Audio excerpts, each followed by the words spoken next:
Welcome to Meet the Candidates. The Frankfort Plant Board is conducting these interviews to make sure that all of our voters have an opportunity to learn as much as possible about the people who are asking for our votes to fill the positions in our government here. And we want you to make sure that you have an opportunity to get your questions addressed. There will be a candidate forum on April the 26th, so stay alert for that. Make what plans you can to be there or to at least watch it and submit some of your questions for that. And be sure you join us for live election coverage on May 22nd. We'll be down at the clerk's office, I'm guessing, to give you all of the returns for that, because that's going to be the culmination of all of this. Now, on this edition of Meet the Candidates, the candidate we're talking with is Marshall Flynn. Now, he is seeking the District 6 position on fiscal court. And Marshall, there's a lot going on there. Sounds like. So if you would give us kind of an overview of who you are and what your position is here in our county, and why are you willing to tackle a job of this immensity? Okay, my name's Marshall Flynn. I'm a lifelong resident here of Franklin County, 43. I've been a practicing realtor and appraiser here for 20 years. My family goes back to the foundation of the county, so I feel like, you know, every generation we've always had some involvement here with the local political system. I've wanted to run because I've got concerns in raising children and a family, and I want to be involved. I've missed being involved. I used to be with the Architecture Review Board, the Planning and Zoning Commission. I like being involved then. I want to be involved at a higher level right now. There are a lot of responsibilities that come with this job. What do you see as being the major issues that are facing the fiscal court? What do you see as happening in this next term? What's your position? Well, let's see. Now, a few years ago, it used to be like, what's going on in each district? Now I think it's more like, I think we've actually got more concerns throughout the entire county and the whole community. And I want to be a part of it. We've got the convention center. That's a primary concern to most of the local residents here. I want to try to improve the efficiency and effectiveness and transparency of our current government. Everybody's wanting economic growth around here, and how to do that. That's another issue. We want, you know, good, safe schools. And I think we've got a lot of good fundamentals here in town, and I think we just need to keep doing more of what we're doing to get the community to grow like we want to. We need to all kind of come together and get a common attitude and a common vision, and I think that's what we're lacking right now as far as across the board between the city and the county and this community as a whole. It just seems like we've got some divide, and we need to kind of come together. We've got a lot of issues that are going to be forthcoming the next few years. The major part is, of course, you know, the pension system here in the county. That's going to be a very large addition to the budget, from my understanding, for at least the next foreseeable future, and it's not going to go away anytime soon. So we got to figure out how to counteract that.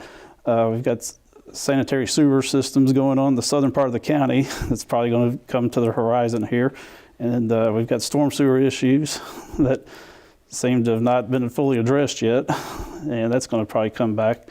And on top of that, we just, you know, got our normal, you know, our property taxes seem to keep just going up, and we just not seem to be getting the growth that we need to kind of counteract that to keep things in balance. And I want to kind of help make that better.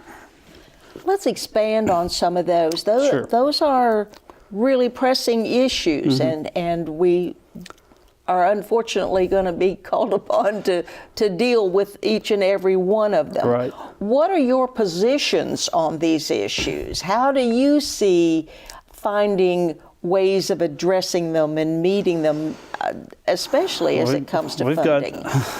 We've got so many issues that probably need to be addressed on a social basis and even a fiscal basis, and just a community basis. You know, socially, it seems like the opioid and substance abuse epidemic seems to just keep increasing. The other communities have got the same problem. It doesn't seem like it's going to be a problem that's going to go away anytime soon. We got to figure out how to, as a community, kind of help address that. How do we go about that? Do you have any plans, any proposals? Well, this interesting thing is it's not just one person that could go in and do this. So I really think we've got unprecedented candidates running for office, this term between the county and the city. And I really think if we can get everybody that's kind of showing the same message and vision, I think that would probably be the first start. It's interesting. Some of the research I've done, I'm always looking at things. Like Northern Kentucky seems to have recently passed. They added a tax, it appears, to just deal strictly with the substance abuse and opioid crises that are ongoing to kind of help address that, because it seems like our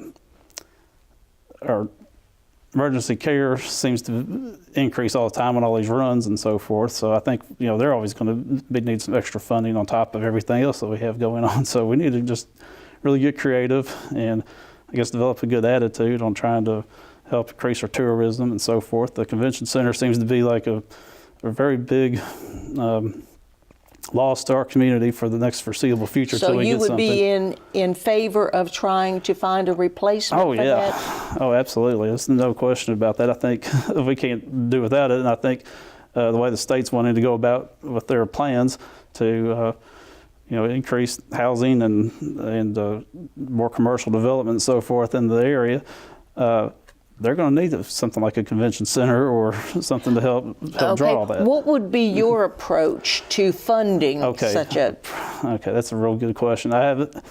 Nobody's got any numbers yet. And this is what's really frustrating about this whole topic. It just seems like the city and the county both and the state have been aware of this for many years. It's been more than just this past summer and acting like, hey, everything just came out of nowhere. We got to do something about it. They've got records from 2016 and 2014, even before that say, hey, the state is going to demolish all this. We need to do something about it. And it seems like we're doing a little too much too late at this point. We should be further along in the process. We should be at the budgetary and the design process of this. They're tearing down the structure as we speak now. And we should be ready to go in and start rebuilding. At the pace that we're going with the direction that we have, it's going to probably be 2 years before we even get to that point, just from what I can observe and the information that I've had available. And I think that we should just be further along. And I think it's going to be 4, 5, 6 years before we probably get to a realistic thing at the pace that we're going. And I think that can change if we can get the right people, involved and get to the common vision. I think the common vision is really the main thing that's going on with this election for this particular cycle. And it seems like our current leadership has become very complacent with just they're going to meetings, they're voting on issues, they're doing what they need to do, but it just seems like we've got a lack of leadership and a lack of vision to get through this. I would try to reach out to the surrounding communities of Anderson County, Owen County, Shelby County, Woodford County, see if they want to be involved. We need to reach out to Kentucky State University if they want to be involved, and then try to figure out who wants to be committed with this. If you look at Frankfort's really unique with the design of where our leadership is configured with having a city manager in the city, and then we've got fiscal court. There's only about 7 other communities that are structured that way throughout the state, and Frankfort's always kind of right in the middle of how these other communities function.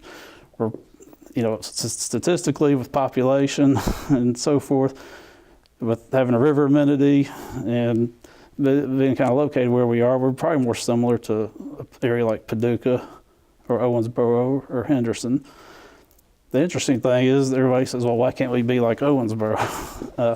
Owensboro, their leadership got together. They came in to say, we got a plan, we're going to interact this.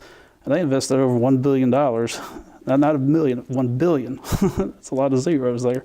And they relocated the hospital, and they relocated all their businesses, and they were able to do what they've done. It's a very, very nice, ideal, community set up the way that they've done it. I don't know if we've got that kind of resources or money to implement that. Owensboro, they don't have any other big cities, around there, so they're more of a drawing pool, kind of like Bowling Green and the northern Kentucky area.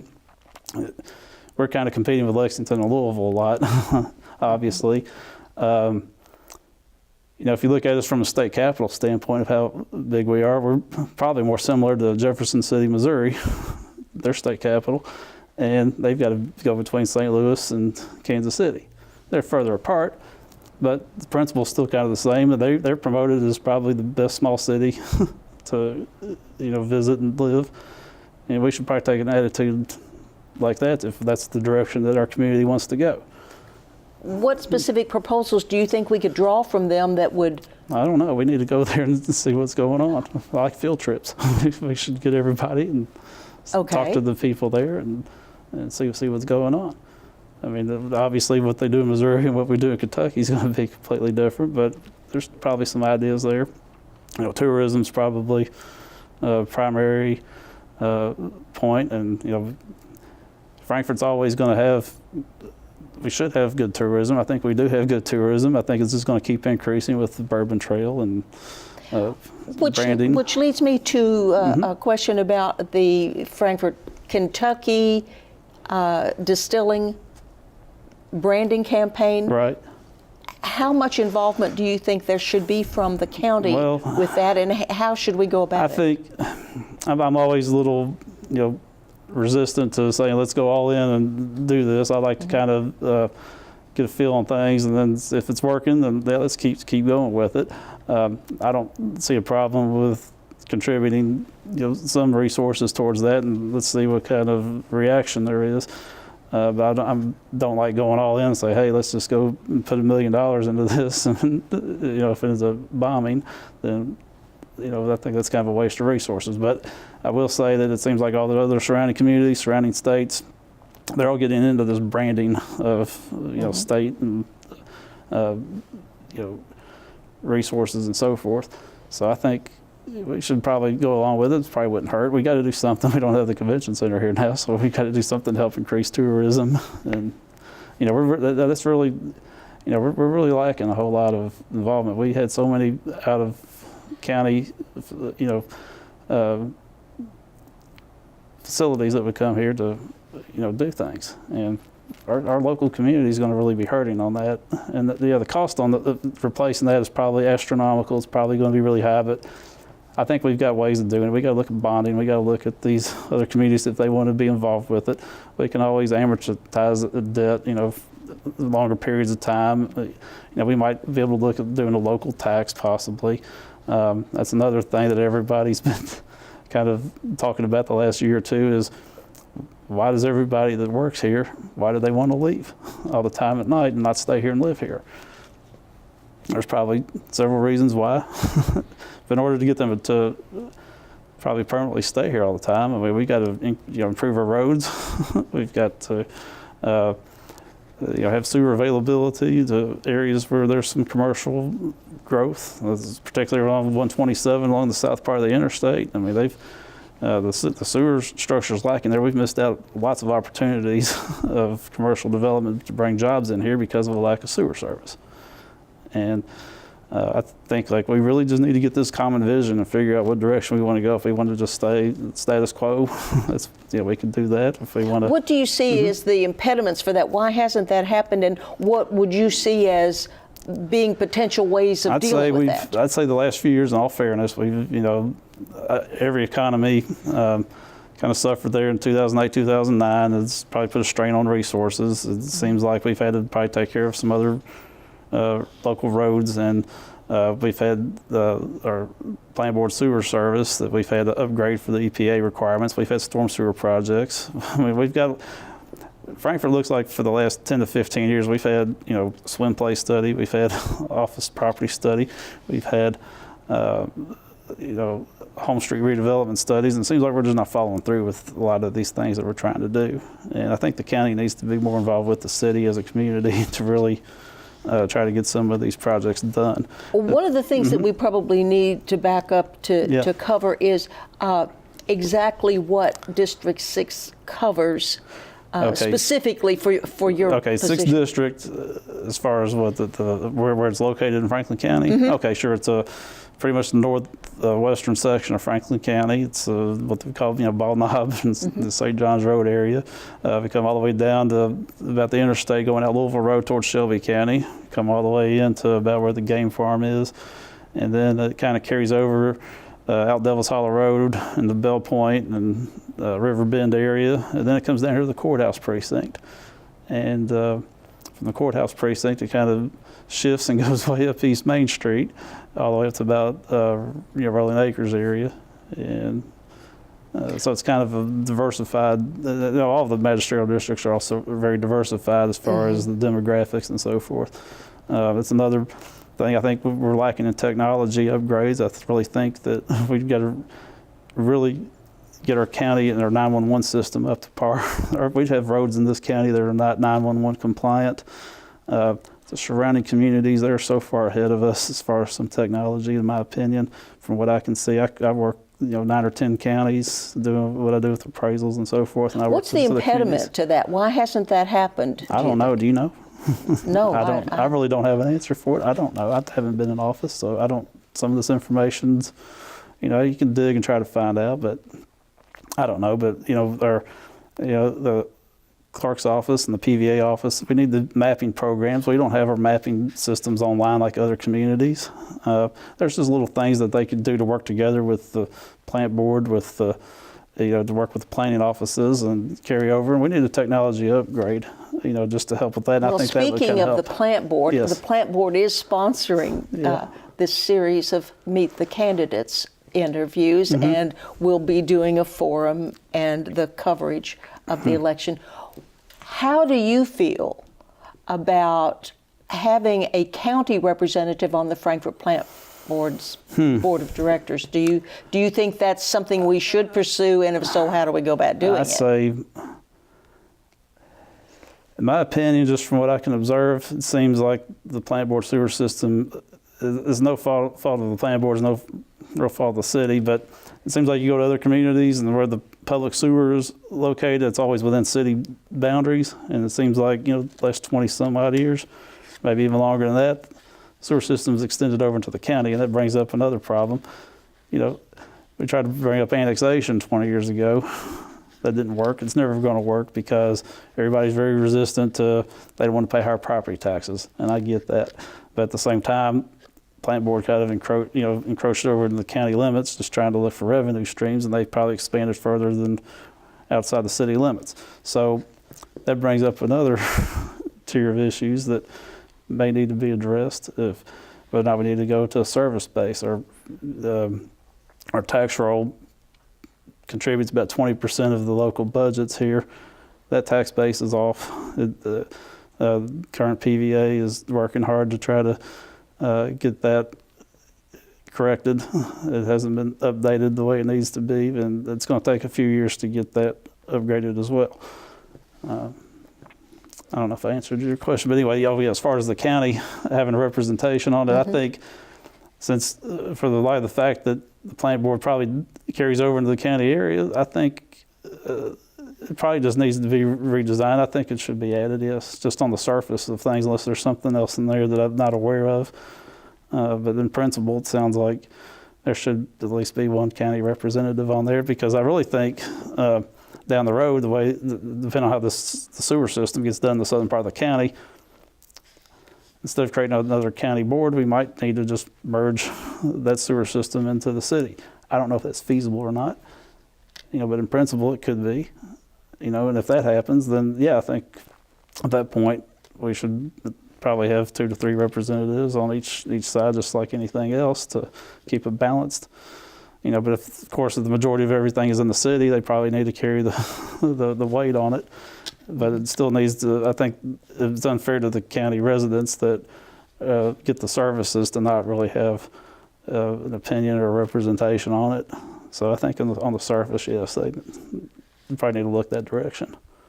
Have you had an opportunity to examine the county budget to see where you might suggest changes? Or I've looked at the last few years. It's when you're not sitting in on the meetings and really getting the work sessions and so forth, it's really hard to see kind of where things are coming from. I do see, like I was mentioning earlier, I think our tax rolls are kind of off. I think they're probably off. Maybe, I don't want to give a percentage, but I think it's enough that it can make a difference. I think we need to look at maybe integrating some services between the city and the county, maybe Parks and Rec or planning and zoning, some things that make sense. From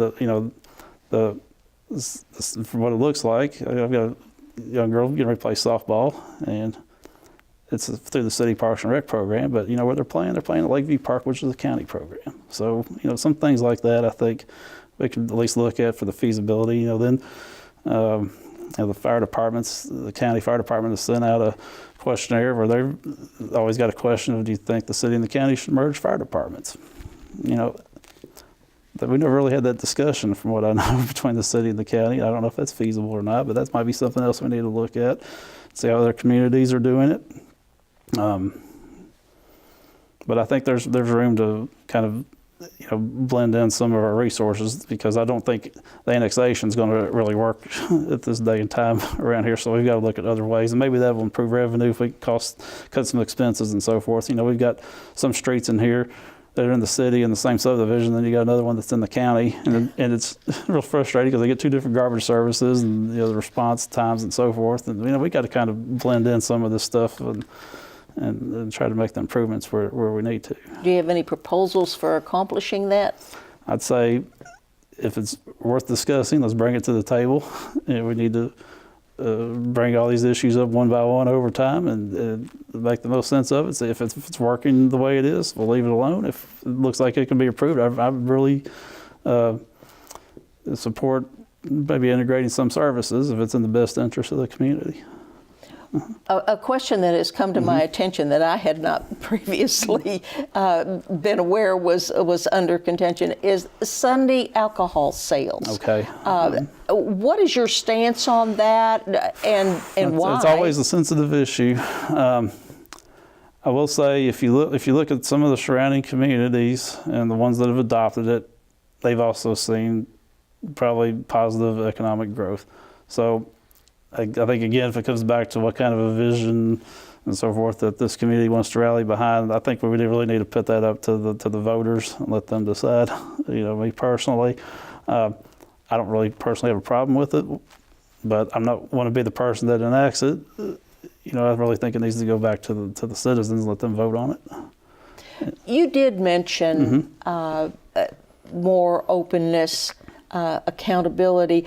How would you propose we go about doing that? As far as open it, like transparency and so forth?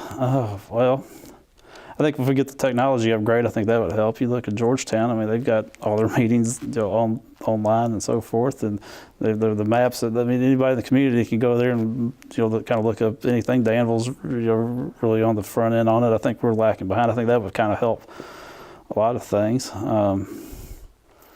But until we can get to that point, it's hard to say. Right now, the most of the medium that's done through fiscal court and the cities through the paper is a third-party intermediary that's kind of letting the public know. I think, as a magistrate, I want to probably keep everybody in my district informed. I'll send out, a newsletter every 6 months or a year. That's something that might kind of help, people in my district. But as far as county-wide, I think the technology, everything's going to the internet and social media and so forth. So I think we need to kind of upgrade to what's working as far as that goes, and keep the State Journal, and anybody that's interested, we should have that stuff just available for them.